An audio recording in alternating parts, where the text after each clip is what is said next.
अस्सलामुअलैकुम, welcome to binary classroom. और आज की इस क्लास में हम लोग टॉपिक पढ़ने वाले हैं measures of dispersion. Chapter number 5 हम लोगों ने स्टार्ट किया था डेटा एनालिटिक्स। सो क्वेश्चन है, what are measures of dispersion. Measures of dispersion क्या है? List two commonly used measure of dispersion और दो मोस्ट कॉमनली यूज्ड हमने मेजर ऑफ डिस्पर्शन की वजाहत करनी। सो मेजर ऑफ डिस्पर्शन क्या है? सबसे पहले तो आपको डिस्पर्शन का लफ्जी मतलब पता होना चाहिए। सो डिस्पर्शन बेसिकली कहते हैं स्कैटर कहते हैं फैला हुआ। कोई चीज कितनी स्प्रेड है, कितनी फैली हुई है, उसको डिस्पर्शन बोलते हैं। तो स्टैटिस्टिक्स में डिस्पर्शन ये होती है कि जो डेटा सेट है वो ओवरऑल कितना ज्यादा फैला हुआ है, इसको डिस्पर्शन बोलेंगे। So measure of dispersion describe how spread out और scattered the data values are in the data set. Data set में जो डेटा वैल्यूज हैं वो कितनी फैली हुई हैं एक दूसरे से, या कितनी बिखरी हुई हैं, इन शॉर्ट उसको क्या बोलेंगे? मेजर ऑफ डिस्पर्शन बोलेंगे। यहाँ डायग्राम में भी देखें, हमारे पास ये जो आपको ब्लू, येलो, रेड, ग्रीन से ये बबल्स दिख रहे हैं, ये डेटा पॉइंट्स हैं। अगर आप देखें तो ये जो डेटा पॉइंट्स हैं ये सारे मिक्स हुए हुए हैं और पूरे ग्राफ में फैले हुए हैं, तो इसको बोलते हैं स्कैटर्ड प्लॉट। ठीक है, और यहाँ पर हमारे पास ये मेजर ऑफ डिस्पर्शन है और इसको हमें सॉल्व करना होता है, यानी कि इसके अंदर से तमाम ये ब्लू वाले बबल्स अलहदा करने होंगे, येलो वाले अलहदा करने होंगे, रेड वाले अलहदा करने होंगे, ग्रीन वाले अलहदा करने होंगे। तब हमारा जो डेटा होगा वो एक स्ट्रक्चर्ड फॉर्म में हमारे पास क्लियर पैटर्न में आएगा। लेकिन ऐसी सिचुएशन का जो डेटा होता है उसको स्कैटर्ड डेटा या फिर स्कैटर्ड प्लॉट बोलते हैं। सो दो हमारे पास मेजर्स ऑफ डिस्पर्शन है, एक है वेरिएंस और दूसरा है स्टैंडर्ड डेविएशन। ठीक है, यहाँ टी आना, यहाँ डी आना। स्टैंडर्ड डेविएशन की मदद से हम लोग मेजर्स ऑफ डिस्पर्शन जो है वो मालूम कर। अब सबसे पहले वेरिएंस को पढ़ते हैं कि वेरिएंस क्या है। So what is variance? Explain how variance is calculated and interpreted. Variance क्या है उसको हमने एक्सप्लेन करना है। So variance is a statistical measure. ये स्टैटिस्टिकल मेजर है, स्टैट्स में इस्तेमाल होता है। That show how much the value in a data set differ from the mean. जी, वेरिएंस क्या बताता है? वेरिएंस ये बताता है कि जो मीन है, मीन हम लोग लास्ट लेक्चर में पढ़ के आए मेजर्स ऑफ स्टैंडर्ड टेंडेंसी के अंदर, कि मीन कहते हैं एवरेज को, कि मीन जो एवरेज है डेटा सेट का, उससे ओवरऑल जो तमाम डेटा वैल्यूज हैं वो कितनी दूर हैं या फिर कितनी करीब हैं। जिस तरह से यहाँ हमारे पास ग्राफ में देखें तो ग्राफ के अंदर ये जो आपको रेड लाइन नजर आ रही है ये बेसिकली हमारे पास मीन है। यहाँ मेंशन भी किया गया है, ये जो रेड लाइन है ये मीन है और जो ब्लू डॉट्स हैं वो क्या हैं? वो डेटा पॉइंट्स हैं। तो यहाँ देखें जो मीन है उस लाइन के करीब कितने डेटा पॉइंट्स हैं और उस लाइन से दूर कितने डेटा पॉइंट, ये बेसिकली वेरिएंस कहलाता है।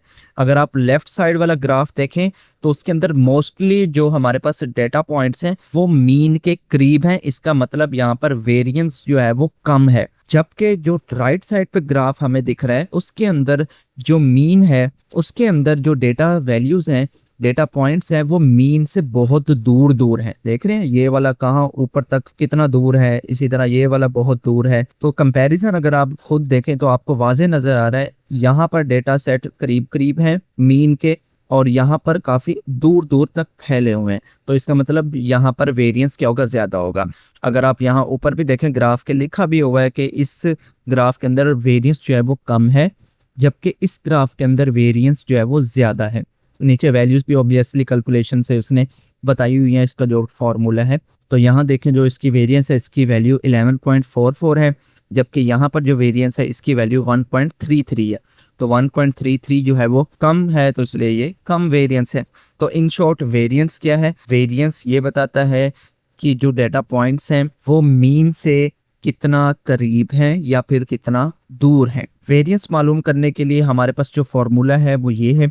ये वेरिएंस का सिंबल होता है, फॉर्मूला होता है इसका ये summation of x minus mu whole square over n। अब इसके अंदर समीशन जो ये सिग्मा है ये आपको पता है कि ये सम ऑफ ऑल वैल्यूज इंडिकेट कर रहा होता है, जबकि जो x है ये बेसिकली हमारे डाटा सेट का हर डाटा पॉइंट है।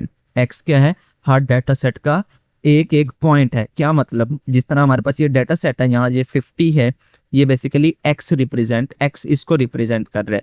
इसी तरह 52 है, x इसको भी रिप्रेजेंट कर रहा है। तो इंडिविजुअल डाटा पॉइंट्स हमारे डाटा सेट के अंदर वो ये x रिप्रेजेंट कर रहे हैं। म्यू जो है वो हमारे पास एवरेज को बोलते हैं, और स्केयर जो है इस यानी कि इसका स्केयर करना है हम लोगों ने। और ये जो n है, कैपिटल N, ये नंबर ऑफ वैल्यूज है, मींस के डाटा सेट के अंदर जितनी भी वैल्यूज होंगी वो हमारे पास n होंगी। इस तरह से हमारे डाटा सेट के अंदर टोटल 5 वैल्यूज हैं, 1 2 3 4 और 5, तो n कितना होगा, 5 होगा। सो एग्जांपल से समझते हैं वेरिएंस कैसे कैलकुलेट किया जाता है। तो हमारे पास डेटा सेट मौजूद है, उसके अंदर 5 वैल्यूज हैं, 50 52 55 57 और 60। सबसे पहले फॉर्मूले में देखेंगे कि हमें क्या चीज़ मालूम करनी है। एक्स तो हमारे पास सारे मौजूद है, 50 52 ये सारे एक्स हैं, सारे इंडिविजुअल इसके आइटम मौजूद हैं। म्यू हमने मालूम करना है। म्यू मैंने आपको बताया कि एवरेज को बोलते हैं। तो एवरेज मालूम करने के लिए हमें पता है कि डाटा सेट्स के तमाम वैल्यूज़ को ऐड करके नंबर ऑफ डाटा वैल्यूज़ पर डिवाइड करते हैं। सो 50 प्लस 52 55 प्लस 57 प्लस 60 करेंगे और डिवाइड बाय 5 करेंगे, क्योंकि टोटल नंबर ऑफ एलिमेंट्स जो हैं वो 5 हैं। इन सबको कैलकुलेट करेंगे, कैलकुलेटर की मदद से सॉल्व करेंगे तो हमारे पास जो एवरेज है उसका आंसर आएगा 54.8। अब करना ये है कि मुझे इस एवरेज को भी साइड पे लिख लेना है, फॉर्मूला भी मैंने यहाँ पर साइड पे लिख लिया हुआ है। अब आपने बनाना है इस तरह का एक टेबल। उस टेबल के अंदर तमाम जो डाटा सेट की वैल्यूज हैं, लाइक 50 52 55 57 और 60, इसको आपने पहले कॉलम में लिख लेना है, ठीक है। और उसके ऊपर लेबल भी कर देना है x, क्योंकि x मैंने आपको बताया ये इंडिविजुअल एलिमेंट है। और ये जो छोटा i आपको नज़र आ रहा है, ये इंडेक्स वैल्यू रिप्रेजेंट कर रहे हैं। फिजिक्स वगैरह में आपने बहुत जगह इस तरह की ये चीज़ें देखी होंगी। इसका मतलब ये है कि हर इंडिविजुअल आइटम के लिए x को रिप्रेजेंट किया जा रहा है। नेक्स्ट हमारे फॉर्मूला में ही देखेंगे, सबसे पहले हमने ये ब्रैकेट्स के अंदर वाली जो चीज़ है इसको सॉल्व करना है, x माइनस म्यू। तो x की वैल्यूज मैंने तमाम की तमाम लिख दी हैं। सेकंड कॉलम में देखें तो मैं यही चीज़ कैलकुलेट कर रहा हूँ, x माइनस म्यू। तो x माइनस म्यू मैंने लिखा हुआ है, इसका मतलब सेकंड कॉलम में मैं तमाम की तमाम ये वाली वैल्यूज को कैलकुलेट करूंगा। और तीसरे कॉलम में देखें, क्योंकि हमारे पास यहाँ स्केयर भी हमने मालूम करना है, तो इसका तो सेकंड कॉलम में जो भी वैल्यू आएगी उसका स्केयर मुझे यहाँ पर थर्ड कॉलम में लिखना होगा। तो 1 बाय 1 जरा सॉल्व करते हैं। तो पहले कॉलम में तो तमाम वैल्यूज लिख दी, सेकंड कॉलम से हम लोग स्टार्ट करेंगे, x माइनस म्यू। तो हमारे पास x की वैल्यू यहाँ पर है 50 और म्यू हमने यहाँ पर ये एवरेज को मालूम किया है 54.8। तो जब 50 माइनस 54.8 कैलकुलेट करेंगे तो हमारे पास आंसर आएगा -4.8। इसको लिख लेंगे। नेक्स्ट बढ़ेंगे 52 माइनस 54.8। सो इसको हम कैलकुलेट करेंगे तो -2.8 जो है वो रिजल्ट आएगा। नेक्स्ट बढ़ेंगे 55 माइनस 54.8, इसको कैलकुलेट करेंगे तो आंसर आएगा 0.2। नेक्स्ट एलिमेंट की तरफ बढ़ेंगे 57 माइनस 54.8, इसको कैलकुलेट करेंगे तो 2.2 रिजल्ट आएगा। लास्ट एलिमेंट 60 माइनस 54.8, इसको कैलकुलेट करेंगे तो 5.2 आएगा। तो तमाम की तमाम ये वैल्यूज है, इनका डिफरेंस हम लोगों ने मालूम कर लिया। नेक्स्ट कॉलम की तरफ बढ़ेंगे। अब करना ये है कि जो यहाँ पर वैल्यूज आई हैं, लाइक -4.8 -2.8 0.2 2.2 और 5.2, इन सब का हम लोगों ने स्केयर कैलकुलेट करते जाना है और 1 बाय 1 यहाँ पर लिखते जाना है। जस्ट लाइक -4.8 का जो स्केयर होगा वो 23.04 होगा। अब मुझे यहाँ पर ये चीज़ तो बताने की ज़रूरत नहीं है ना, क्योंकि ये वैल्यू माइनस की थी, तो जब आप इसका स्केयर करेंगे तो नेगेटिव इंटू नेगेटिव जो है वो पॉजिटिव हो जाता है। बेसिक मैथ है, negative into negative positive, negative positive negative positive positive positive, ये रूल्स जो है वो मैथमेटिक्स में पढ़ाए जाते हैं। सो इसलिए यहाँ पर जो वैल्यू आएगी वो ओवरऑल पॉजिटिव में आएगी। नेक्स्ट बढ़े -2.8, इसका स्केयर कैलकुलेट करें तो हमारे पास रिजल्ट आएगा 7.84। नेक्स्ट वैल्यू है 0.2, 0.2 का स्केयर मालूम करेंगे तो 0.04 आएगा। नेक्स्ट वैल्यू है 2.2, 2.2 का स्केयर मालूम करेंगे तो 4.84 आएगा।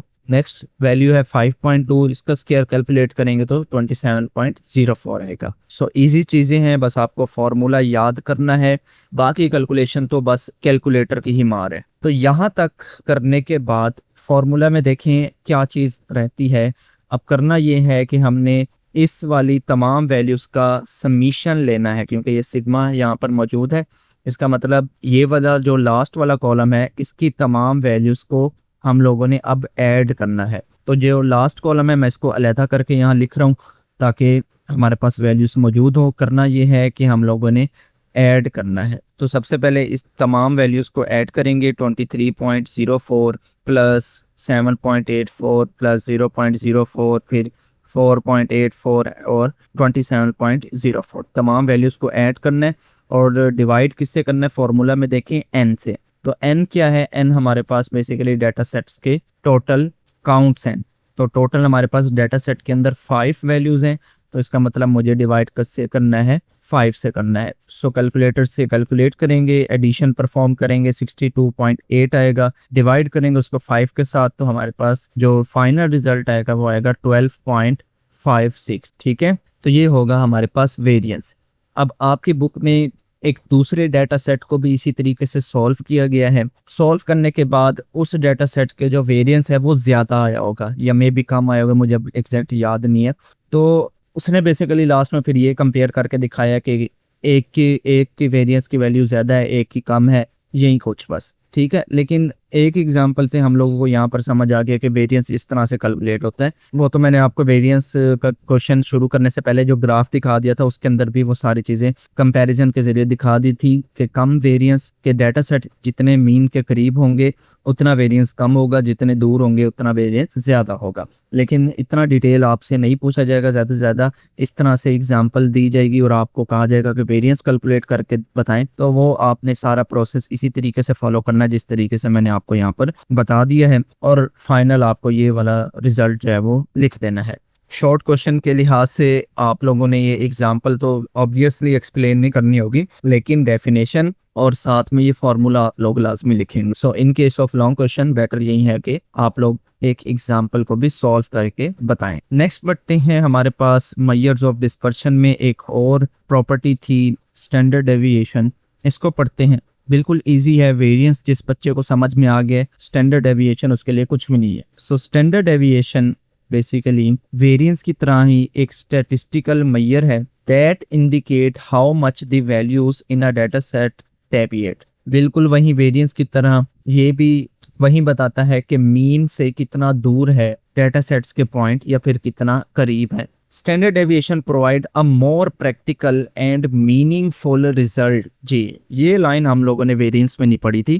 कहते हैं कि स्टैंडर्ड डेविएशन है ये ज़्यादा एक्यूरेट या ज़्यादा प्रैक्टिकल रिजल्ट बताता है। इसलिए जो डाटा सेट है, डाटा एनालिस्ट जो लोग होते हैं वो वेरिएंस तो कैलकुलेट करते हैं अपना डाटा सेट के अंदर, लेकिन स्टैंडर्ड डेविएशन पे उनको ज़रा ज़्यादा एतमाद होता है। अच्छा, कैलकुलेशन है इसका कोई खास फर्क नहीं है, मैं आपको दिखाऊंगा practically. It is expressed in the same unit as the original data. ये क्या लाइन लिखी हुई है, कहता है कि ये एक्चुअली उसी सेम यूनिट में हम लोगों को आंसर बताता है जिस सेम यूनिट में ओरिजिनल डाटा हमारे पास मौजूद होता है। अब इसको मैं एक एग्जांपल से आपको समझाता हूँ। अगर आप देखें वेरिएंस के टॉपिक में, वेरिएंस के अंदर जो इसका ये सिंबल है इसके ऊपर देखें तो स्केयर लगा हुआ है, तो इसका मतलब इसका जो भी यूनिट होगा वो हमेशा स्केयर में आएगा। अगर मैं थोड़ा आसान करके बताऊं, जैसे वेट या मास का यूनिट जो है वो किलोग्राम होता है, तो अगर मैं कहूँगा किलोग्राम स्केयर, हर चीज़ को मैं किलोग्राम स्केयर में आपको बताना शुरू कर दूं, तो आप कहेंगे कि यार ये क्या मतलब कि यूनिट इसका किलोग्राम है, ये हमें हर चीज़ स्केयर में क्यों बता रहे हैं। तो बेटर नहीं है कि मैं आपको वो चीज़ किलोग्राम में बताऊं, लेकिन फॉर्मूले में यहाँ स्केयर आ रहा है, तो इस स्केयर को ख़त्म करने के लिए मुझे क्या करना पड़ेगा, स्केयर रूट लेना पड़ेगा। तो जब मैं स्केयर रूट अप्लाई करूंगा तब क्या होगा, वो स्केयर रूट से कैंसिल हो जाएगा, तो वो जो किलोग्राम के ऊपर स्केयर था, मेरा ख्याल में ऑडियो में सही से बातें समझ नहीं आ रही। किलोग्राम, मैंने बोला कि किलोग्राम स्केयर में अगर मैं हर चीज़ को आपको बताना शुरू कर दूं तो आप कहेंगे क्या यार ये हर चीज़ स्केयर में मुझे बताई जा रही है, बेटर नहीं होता कि मैं किलोग्राम में बताता। तो इस किलोग्राम का स्केयर ख़त्म करने के लिए मैंने आपको कहा कि इसके ऊपर लेना पड़ेगा स्केयर रूट। ठीक है, स्केयर रूट लेने से क्या होता है कि ये स्केयर और स्केयर रूट जो है वो आपस में कट जाते हैं, तो ओवरऑल फिर मेरे पास क्या बच जाएगा, किलोग्राम बच जाएगा। तो हमारे पास ईजी नहीं हो जाएगा यूनिट। यही चीज़ बस स्टैंडर्ड डेविएशन करता है। फॉर्मूला अगर आप इसका देखें तो बिल्कुल सेम है हमारे पास वेरिएंस का। ये जो अगर आप इसका अंदर वाला पोर्शन अगर आप देखें और वेरिएंस का भी फॉर्मूला देखें, sigma x minus mu whole square over n, तो यहाँ पर भी देखें sigma x minus mu whole square over n, same formula है, लेकिन उसके ऊपर स्क्वायर रूट है। क्यों स्क्वायर रूट आया? क्योंकि वेरिएंस में यहाँ पर स्क्वायर था, तो स्क्वायर को ख़त्म करने के लिए लेफ्ट हैंड साइड पे भी स्क्वायर रूट अप्लाई किया, राइट हैंड साइड पे भी स्क्वायर रूट अप्लाई किया। लेफ्ट हैंड साइड का स्क्वायर रूट इस स्क्वायर से कैंसिल आउट हो गया, लेकिन राइट हैंड साइड पे तो स्क्वायर रूट रहा। तो इसलिए जो स्टैंडर्ड डेविएशन है सेम वही चीज है। इन शॉर्ट आप स्टैंडर्ड डेविएशन को ये भी बोल सकते हैं the square root of variance is called standard deviation. क्या सारा कुछ वही है, फॉर्मूला भी वही है, बस ऊपर स्क्वायर रूट आ जाएगा। तो इसलिए बस ये थोड़ा एक्यूरेट है, प्रैक्टिकल थोड़ी वाइब्स देता है। काम इसका भी वही सेम ही है कि डाटा पॉइंट्स मीन से कितने दूर हैं या करीब हैं। फॉर्मूला आपको मैंने समझा दिया, sigma x minus mu whole square over n under root में। डाटा सेट हम वही सेम लेते हैं, एग्जांपल के तौर पे 50, 52, 55, 57 और 60। फॉर्मूला के अंदर हमने देखा कि क्योंकि म्यू है तो एवरेज कैलकुलेट करेंगे, तमाम डाटा सेट्स की वैल्यू को ऐड करेंगे, नंबर ऑफ वैल्यूज पर डिवाइड करेंगे, आंसर हमारा वही सेम आएगा 54.8। ये हो जाएगा हमारे पास एवरेज कैलकुलेट। नेक्स्ट स्टेप बढ़ेंगे। नेक्स्ट स्टेप में हम लोगों ने करना क्या है, उसी तरीके से टेबल बनाना है। टेबल बनाने के बाद वही 3 कॉलम एक्स माइनस म्यू और x minus mu whole square, यानी कि जो भी फॉर्मूले के अंदर आपको चीज़ें दी गई हैं उसी को आपने फाइंड करना है। अब चूंकि यही टेबल यानी डाटा सेट की वैल्यू वेरिएंस में हम लोगों ने 1 बाय 1 सॉल्व कर ली, तो वहीं सारा कुछ कैलकुलेशन यहीं पर है। एक्स की वैल्यू मालूम करने के लिए जो भी वैल्यू यहाँ पर लिखी गई है उसको माइनस करेंगे, एवरेज के साथ जो भी आंसर आएगा उसको लिखते जाएंगे। इस तरह ये सारे कॉलम्स आप लोगों ने सॉल्व करने हैं। फिर जो भी यहाँ पर वैल्यू आई होगी उसका सिंपल कैलकुलेटर से स्क्वायर मालूम करना है, वो तमाम वैल्यूज यहाँ पर लिखते जाएंगे। ये करने के बाद जो हमारा लास्ट कॉलम होगा उसको भी मैंने साइड पे लिख दिया, फार्मूला भी हमारे पास यहाँ पर मौजूद है। नेक्स्ट स्टेप फार्मूला में हमारे पास है कि हम लोगों ने सम करना है इन तमाम वैल्यूज़ को और इसको डिवाइड करना है नंबर ऑफ एलिमेंट्स पे। तो सिंपली सम करेंगे तमाम वैल्यूज़ को, फिर नंबर ऑफ वैल्यूज़ पर डिवाइड करेंगे और अंडर रूट, चूँकि स्टैंडर्ड डेविएशन के फॉर्मूले में आया था अंडर रूट, तो वही लिखेंगे। सॉरी, यहाँ पर मैंने वेरिएंस वाला फार्मूला ही कॉपी कर दिया, लेकिन स्टैंडर्ड डेविएशन का ये वाला जो फार्मूला है यही इस्तेमाल करना है। तो सिंपली जो भी वैल्यूज़ हैं उनका एडिशन परफॉर्म करेंगे, 62.8 रिजल्ट आएगा। डिवाइड बाय 5 करेंगे तो हमारे पास रिजल्ट आएगा 12.56। वही सेम रिजल्ट जो हमारे पास वेरिएंस में आया था, उसी रिजल्ट को जब हम अंडर रूट करेंगे तो हमारे पास जो फाइनल रिजल्ट आएगा 3.55। ये होगा हमारे पास स्टैंडर्ड डेविएशन। सो ये जो 3.55 है ये नियर टू 0 है। तो जब कोई ऐसी वैल्यू है जो नियर टू 0 है, इट मीन्स के इसके अंदर जो डेटा पॉइंट्स हैं वो मीन के करीब हैं। क्लियर? सो इतना सा ये लेक्चर था, आई होप आपको अच्छे से समझ में आ गया होगा। वेरिएंस और स्टैंडर्ड डेविएशन फार्मूला याद रखने की गेम है सारी, बाकी कैलकुलेशन जो है वो कैलकुलेटर पे इजीली आप लोग परफॉर्म कर सकते हैं। क्या चीज़ बताती है वेरिएंस और स्टैंडर्ड डेविएशन के मीन से डाटा सेट्स की वैल्यू कितनी दूर है या फिर करीब है। दोनों का काम एक ही है। वेरिएंस और स्टैंडर्ड डेविएशन में सिर्फ स्क्वायर रूट का फर्क है। सो आई होप आपको वेरिएंस और स्टैंडर्ड डेविएशन समझ में आ गया होगा। सो अभी के लिए फिलहाल इस वीडियो में इतना ही, मिलते हैं किसी नेक्स्ट वीडियो में, तब तक के लिए अल्लाह हाफिज़।